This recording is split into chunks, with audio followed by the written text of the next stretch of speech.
Magandang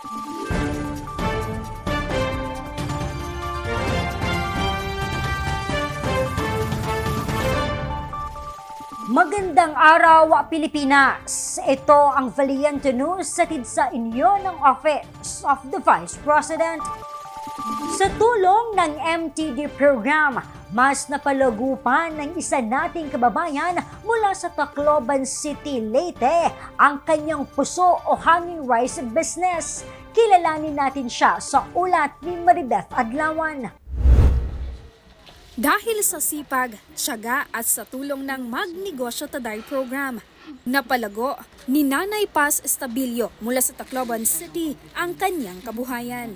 Pagtitinda ng puso rice o kaning binalot sa palm leaves na madalas nakikita sa mga street market at restaurants ang kanyang napiling negosyo. Matagal na kasi nagsimula ito nung buhay pa yung mga magulang ko. So kumbaga minana na lang namin. Dahil sa natanggap na 15,000 pesos na livelihood grant, nakabili ng karagdagang kagamitan at mga sangkap para sa panindang puso rice si Nanay Paz. Mas dumami na rin ang kanyang suki. Sa katunayan, nag-aangkat na rin siya sa iilang mga tindahan at establishmento sa kanilang lugar. Nagpapasalamat ako doon sa natanggap ko na tulong, kapital, syempre naging dagdag kapital din.